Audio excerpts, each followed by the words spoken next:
You know that one friend who never says no, the one who apologizes even when they did nothing wrong, who laughs at jokes that aren't even funny, the person everyone calls so nice. Now, here's the part nobody says out loud. That person might be you. But hold up for a second. Before you shrug this off, I want you to think about something. What if being nice isn't your personality at all? What if it's a mask your brain put on a long time ago to keep you safe? On the surface, it looks like kindness, saying yes, keeping the peace, making everyone around you comfortable. It sounds harmless, right? But psychologists call this something else. They call it the fawn response. It's what your brain does when it's scared, not of a bear, but of disappointing people. And just like an animal freezes or fights, your brain decided the safest move is to please. Here are the 5 signs that you're a people pleaser and why it's quietly running your life. Sign number 1. You apologize for things that aren't your fault. Someone bumps into you.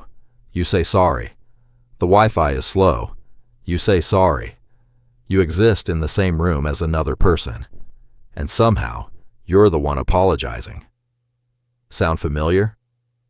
That's not good manners. That's your brain saying, I must be the problem, so I'll soften the blow first.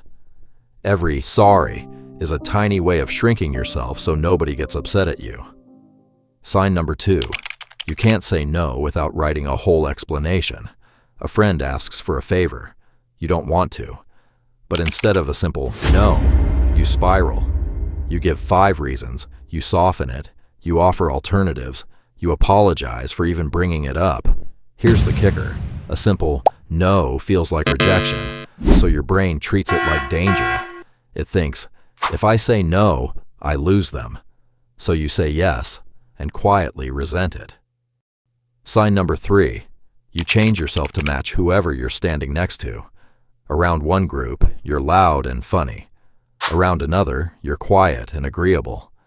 You've got a different personality for every room, and you're not even sure which one is the real you. That's the mask I mentioned earlier.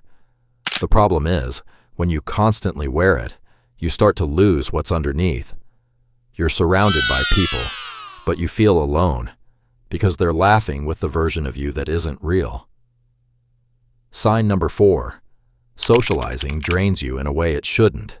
You come home from a hangout and you're wiped, not because it was a bad time, but because you spent the whole night performing, reading the room, managing feelings, hiding your own.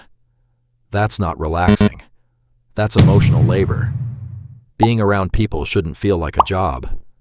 If you leave every conversation more tired than you went in, that's a sign you were faking more than you were being yourself. And sign 5, and a big one. You're terrified of disappointing people. You check your phone after texting someone and your heart races. You replay conversations and worry you said the wrong thing. You'd rather carry a huge weight yourself than ask for help, because asking feels like a burden. Here's the dark side. That fear isn't love for other people. It's fear of losing them.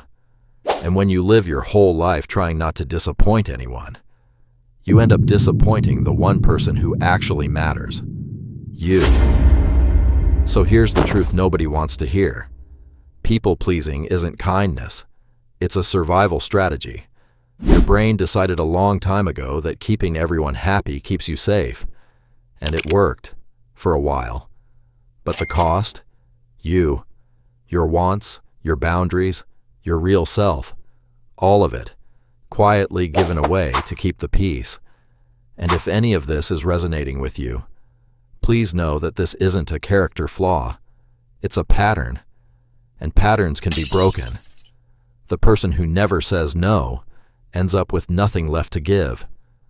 The kindest thing you can do for everyone around you is start saying no, because you can't pour from an empty cup. So what's your take? Which of these 5 hit closest to you? Let me know in the comments. Hit like, subscribe, and ring that bell so you don't miss what we break down next. Thanks for watching.